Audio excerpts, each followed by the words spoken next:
నమస్తే, తెలుగు రాజ్యంకి స్వాగతం. నేను మీ సంధ్య.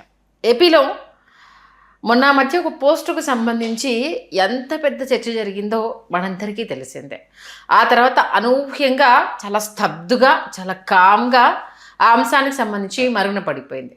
మరొక్కసారి పదవీ కాలం ముగియడంతో ఇప్పుడు ఆ చర్చ ఊపందుకుంది. ఏంటి ఇంతగా చర్చ అనుకుంటున్నారా? అదేనండి, టీటీడీ చైర్మన్ బిఆర్ నాయుడు గారి పదవీకాలం ముగిసింది. ఆయన పదవీకాలం ముగియకముందే అనేక అంశాలకు సంబంధించి ఆయన విమర్శలు ఎదుర్కోవడం మనం ఇదంతా చూసాం.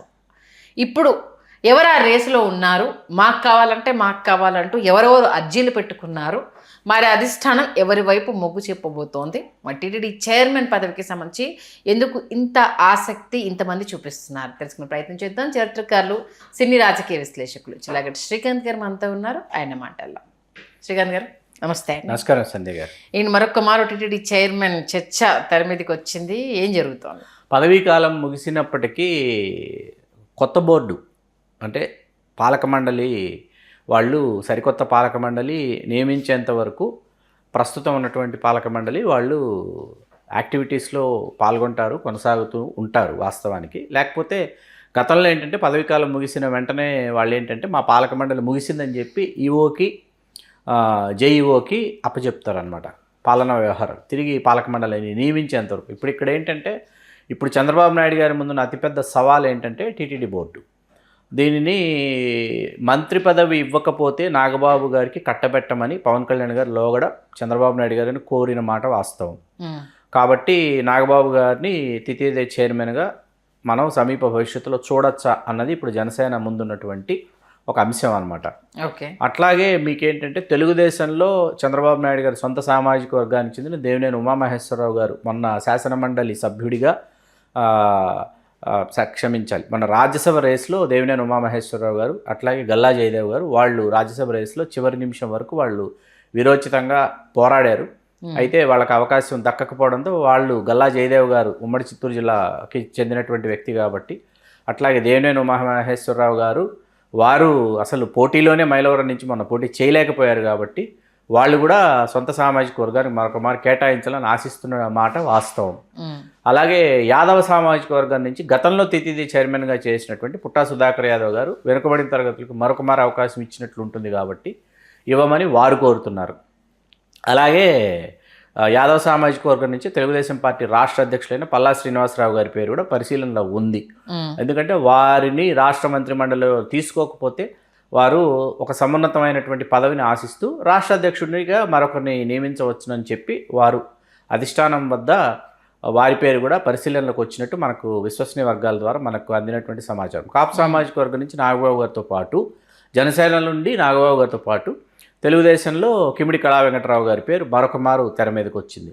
అట్లాగే డిప్యూటీ స్పీకర్గా ఏమాత్రం అంటే అత్యుత్సాహంగానో లేకపోతే ఆసక్తికరంగానో కొనసాగక పోలేనటువంటి రఘురామకృష్ణరాజు గారు కూడా క్షత్రియ సామాజిక వర్గం కోటలో ఆయన ఒకసారి టీటీడీ చైర్మన్ అయితే ఎట్లా ఉంటుందనేటటువంటి ఆశ వారికి లేకపోలేదని వారి సన్నిహితుల వద్ద వెలుబుచ్చినట్టు తెలుస్తోంది సంధ్య గారు. కాబట్టి ఏంటంటే వాస్తవానికి ఇప్పుడు తెలుగుదేశం ముందు మరి ముఖ్యంగా అధినేత చంద్రబాబు నాయుడు గారి ముందు ఏంటంటే టీటీడీ చైర్మన్ నియామకం అనేది కత్తి మీద సాము లాంటిది అనమాట. అంటే ఎవరికిస్తే సామాజిక, సాంస్కృతిక, రాజకీయ సమీకరణాలన్నీ సరిగ్గా పొసగుతాయో ఒదుగుతాయో వారికి ఖచ్చితంగా ఇచ్చి తీరాల్సినటువంటి పరిస్థితి. ఇవ్వకపోతే మిగతా వాళ్ళతో వచ్చేటటువంటి తంటానమాట. వీటిని దృష్టిలో పెట్టుకుని చంద్రబాబు నాయుడు గారు ఇప్పుడు ఏ విధంగా చంద్రబాబు నాయుడు గారు దీనిని ఎదుర్కొంటారనేది తెలుగుదేశం వర్గాలను ఒక ఇంత ఆసక్తికరంగా చర్చ సాగుతోంది. అయితే చంద్రబాబు నాయుడు గారి ఎంపిక కావచ్చు, చంద్రబాబు నాయుడు గారి నియామకం కావచ్చు, చంద్రబాబు నాయుడు గారి యొక్క విధానపరమైనటువంటి నిర్ణయం కావచ్చు,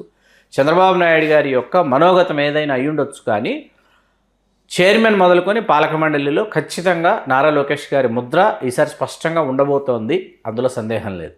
కాకపోతే భాజపా, జనసేన అలాగే తెలంగాణకు సంబంధించినటువంటి ముఖ్యులకి, తమిళనాడు, కర్ణాటకకు, అట్లాగే మహారాష్ట్రకి, ఉత్తర భారతదేశానికి సంబంధించినటువంటి వారికి కూడా మీకు పాలక మండలిలో వాళ్ళకంటూ ఖచ్చితంగా వాళ్ళని ధర్మకర్తలుగా నియమించేటటువంటి విధానాలు ఉన్నాయి, నిబంధనలు ఉన్నాయి. వాటినన్నింటినీ కూడా దృష్టిలో పెట్టుకొని ఈసారి లోకేష్ గారి ముద్ర అయితే స్పష్టంగా కనిపిస్తుంది. ఆశావహుల జాబితా అయితే చాలా పెద్దది. సామాజికంగా ప్రాంతాల వారీగా లేకపోతే రాజకీయంగా తీసుకుంటే ఆశావహుల జాబితా చాలా పెద్దదిగా కనిపిస్తుంది సంధ్య గారు. కాకపోతే ఎప్పుడు అంటే టీడీపీ హయాంలో టీటీడీ చైర్మన్ నియామకం అనేది ఆలస్యం అవుతూ ఉంటుంది, కొంత కాలయాపన తర్వాత నియామకం ఉంటుంది అన్న ఇది మంచి అంశం. కాకపోతే మొన్న మీకు 2024 ఎన్నికలు అధికారంలోకి వచ్చిన వెంటనే గతంలో చేసిన తప్పులు చంద్రబాబు నాయుడు గారు చేయలే. అంత క్రితం చంద్రబాబు నాయుడు గారు చేసిన తప్పు ఏంటంటే 2014లో అధికారంలోకి వచ్చినప్పుడు సంవత్సర కాలం పాటు కాలయాపన చేశారు. అది చాలా తప్పిదము, అసలు హాస్యాస్పదం అన్నట్టు. సంవత్సర కాలం కాలయాపన చేయడం అంటే వారికి ఇస్తే ఏమవుతుందో వీరికి ఇస్తే ఏమవుతుందో అనుకుంటే, సంవత్సర కాలం పూర్తి అయిపోయిన తర్వాత చదలవాడ కృష్ణమూర్తి గారిని చైర్మన్గా ఆయనకే కేటాయించాలి, వారి పేరునే ప్రకటించాలి. వారు లిఖితపూర్వకంగా చంద్రబాబు నాయుడు గారు రాసిచ్చారు, ఎన్నికలకు ముందు హామీలాగా రాసిచ్చారు ఆయన. అయితే వారిని ప్రకటించిన తర్వాత ఏంటంటే సంవత్సరం పూర్తి అయిపోయింది కాబట్టి, కాలగర్భంలో సంవత్సర కాలం కలిసిపోయింది కాబట్టి సంవత్సరం మాత్రమే ఈ బోర్డు ఉంటుందని చంద్రబాబు నాయుడు గారు చెప్తే, సంవత్సరం తర్వాత వీళ్ళు ఏం చేశారు, ఈ బోర్డు కోర్టుకి వెళ్ళి స్టే తెచ్చుకున్నారు. పాలక మండలి అయినా 2 సంవత్సరాల పాటు కొనసాగేటటువంటి నిబంధనలు ఉన్నాయి కాబట్టి మాకు సంవత్సరం పాటు ఇవ్వాలని కోర్టుకి వెళ్ళి స్టే తెచ్చుకున్న సంవత్సరం పాటు 2 సంవత్సరాల పాలక మండలి కొనసాగితే, ఆ తర్వాత కొన్ని నెలలు కాలయాపన చేసి సుధాకర్ యాదవ్ గారిని అప్పుడు 2వ పర్యాయం నియమించారు. కానీ మొన్న 24 ఎన్నికల్లో ఏంటంటే వెంటనే మనకు కొద్ది నెలలు అధికారంలోకి వచ్చిన కొన్ని నెలల్లోనే మీకు వాళ్ళు పాలక మండలిని నియమించడం, ఆ పాలక మండలి తన పదవీ కాలాన్ని పూర్తి చేసుకున్న తర్వాత ఇప్పుడు వెంటనే మరొక పాలక మండలి వేస్తే ఏమవుతుందంటే, నియమిస్తే 2 సంవత్సరాల తర్వాత మరొకరికి ఇంకొక పాలక మండలికి సంవత్సరం పాటు అవకాశం వస్తుంది. అధికారంలోకి మళ్ళీ తెలుగుదేశం వస్తే వాళ్ళు కొనసాగుతారు. రాలేదు అనుకుంటే ఆ ప్రభుత్వం వచ్చిన వాళ్ళు, ఏ ప్రభుత్వం వస్తే ఆ ప్రభుత్వానికి మిగతా వాళ్ళు ఏంటంటే వాళ్ళు అధికారంలోకి వచ్చారు కాబట్టి వీళ్ళు నైతికంగా బాధ్యత వహించి రాజీనామా చేస్తారు. ఇప్పుడు ఎమ్మెల్సీ అలాగే లేట్ అవుతుంది, నెక్స్ట్ ఒక మంత్రి పదవి ఖాళీగా ఉంది, ఇంకొంతమందిని మార్పులు చేర్పులు చేయబోతున్నారన్న అంశం అలానే ఉంది. నామినేటెడ్ పోస్టులకు సంబంధించి ఇంకా దేవాదాయ శాఖకు సంబంధించి ఇంకా కొన్ని పదవుల భర్తీ ఉంది. ఆశావాహులు చాలా ఎదురు చూస్తారు. బట్ ఎందుకంటే అధిష్టానం ఇంకా ఎందుకంటే గతంలో బిఆర్ నాయుడు గారి మీద పర్సనల్ అటాక్ జరిగినప్పుడు ఇమీడియట్ గా చేంజ్ చేయాలనేసి అంటే బిఆర్ నాయుడు గారే అజ్ఞాతంలోకి వెళ్ళిపోయినట్టుగా జరిగిపోయింది. మళ్ళా ఇప్పుడు ఏంటిది 150 సంవత్సరాల బామ్మ దర్శనం తర్వాత కొంతమంది ఇప్పుడు మళ్ళీ టీటీడీ చైర్మన్ బిఆర్ నాయుడు గారు దగ్గరుండి ఫ్యామిలీ అంతా ఇది చేశారని ఆయన పేరు ప్రస్తావన తీసుకురావడం జరిగింది. అంటే పాలక మండలి పదవీ కాలం ముగిసినప్పటికీ ఏమవుతుందంటే, నూతన పాలక మండలిని నియమించేంత వరకు కూడా ఏంటంటే ఈ పాలక మండలి దర్శనానికి వెళ్ళొచ్చు, కొంతమంది విఐపీలు వచ్చినప్పుడు వాళ్ళకి స్వాగతం పలకొచ్చు, అటువంటి కొన్ని ఆర్జిత సేవల్లో పాల్గొనొచ్చు అనమాట. ఆ ఆలయ మర్యాదలకి లోటు ఉండదు. ఓకే, అది కొనసాగుతాయి. అవి నూతన పాలక మండలి వచ్చేందుకు ఈవో జేఈఓ కూడా వారి పట్ల సాధారణంగానే సుముఖంగానే ప్రవర్తిస్తారు. ఎందుకు మరి ఆలస్యం చేస్తున్నారు? ఒత్తిడి అంటే ఒత్తిడి సంబంధించి ఇప్పుడు వంగవీటి ఫ్యామిలీ నుంచి రాధాకృష్ణ గారికి వస్తుందా రాదా అన్న దానికోసం ఈగర్గా వెయిట్ చేస్తున్నారు చాలా మంది. దాంతో పాటు చాలా మంది రేస్ లో ఉన్నారు, వర్మకి వస్తుందా రాదా, కొనసాగిస్తారా లేదా అనేది. మంత్రి పదవికి సంబంధించి ఇప్పటికే బోండా ఉమ్మా గారు రేస్ లో నేను లేను, సీనియర్లు మీకు కనిపించరా, మీతో పాటు ఉన్న వాళ్ళని మీరు పట్టించుకోరా, మాకంటే వణుకొచ్చిన వాళ్ళకి ఎలా ఇస్తారో అని ఒక స్వరాన్ని ఆయన వినిపించడం జరిగింది. ఇటేంటంటే జనసేనకు నామినేటెడ్ పోస్టులో మనకు అధిక ప్రాధాన్యత ఉంటుంది కాబట్టి మీరు నిరాశపడాల్సిన అవసరం లేదు అని చెప్పారు. మరి ఇన్ని అంశాలకు సంబంధించి, ఎందుకంటే కష్టపడ్డవాడు సంతృప్తి చెందేది సరే, ఎక్కడో దగ్గర మనకు చిన్న అధికారం వస్తే చాలు కదా అనేసి ఆలోచన ఉంటుంది కాబట్టి వీటి మీద ఎందుకు ఫోకస్ చేయట్లేదు అంటే మీరు ఏమంటారు? ఒత్తిడి అనేక రకాలగా ఎదుర్కొనేటటువంటి అధినాయకత్వం ఎదుర్కొనేటటువంటి ఒత్తిడితో పాటు మీకు ప్రాంతీయ రాజకీయ సాంస్కృతిక ఆర్థిక సామాజిక సమీకరణలు అన్నీ కూడా మీకు ప్రధాన పాత్ర వహిస్తాయి. చాలామంది ఇవి ప్రధాన పాత్ర వహించవు అని అంటారు.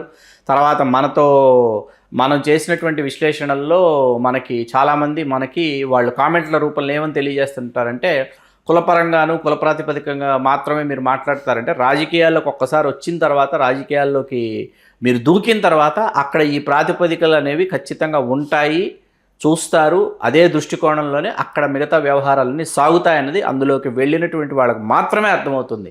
గట్టు మీద కూర్చుని వెలుపలుండి మాట్లాడే వాళ్ళకు ఖచ్చితంగా ఈ విషయాలు ఎప్పటికీ అర్థం కావు. మీరు నిండా మునిగిన వాడికే మీకు అర్థమవుతుంది పరిస్థితి అక్కడ ఏంటి అని చెప్పేసి. కాకపోతే ఒకటే మీరు అన్నది ఒప్పుకుంటాము, అంతే ఒత్తిడి తనకు ఇప్పుడు తన సపోర్టర్స్ నుంచి కూడా వస్తుంది, అది ఎవరైనా కావచ్చు. ఎందుకంటే ఒక ఎమ్మెల్యేని గెలిపించడానికి కింద క్యాడర్ ఏ రకంగా పనిచేస్తుంది, ఆ క్యాడర్ కి వాళ్ళ కింద వాళ్ళు ఏ రకంగా పనిచేస్తారు స్టెప్ వైజ్ గా మనకు తెలుసు కాబట్టి ఈ విషయానికి ఇక్కడ మీకు మొన్న 2 సంవత్సరాలు గడిచిపోయింది. అండర్లైన్ చేసిన పాయింట్ ఇంకా ఇంకెప్పుడు అన్న ఒక ఆతృత అనేది ప్రతి ఒక్కరిలో ఉంటుంది. అవును, అంటే వాస్తవానికి ఇక్కడ సొంత సామాజిక వర్గం కోసం చంద్రబాబు నాయుడు గారు కావచ్చు, లేకపోతే లోకేష్ గారు కావచ్చు, ఖచ్చితంగా వాళ్ళ సొంత సామాజిక వర్గాన్ని వాళ్ళు కాపాడుకొని తీరాలి. ఎందుకంటే వాళ్ళ సొంత సామాజిక వర్గమే వాళ్ళ బలం. ఏది, వాళ్ళు కూర్చున్న కుర్చీకి ఖచ్చితంగా ఒక కాలు వాళ్ళ సొంత సామాజిక వర్గం, అందులో సందేహం లేదు. మొన్నకు 4 ప్రధానమైనటువంటి పుణ్యక్షేత్రాలు అని మనం మాట్లాడుకుంటే కాణిపాకం కావచ్చు, శ్రీకాళహస్తి కావచ్చు, తిరుమల తిరుపతి దేవస్థానాలు కావచ్చు, శ్రీశైలం కావచ్చు, లేకపోతే కనకదుర్గమ్మ వారి దేవస్థానం కావచ్చు, తీసుకుంటే కాళహస్తి ఒక్కటి జనసేన బలిజ సామాజిక వర్గానికి విడిచిపెట్టారు.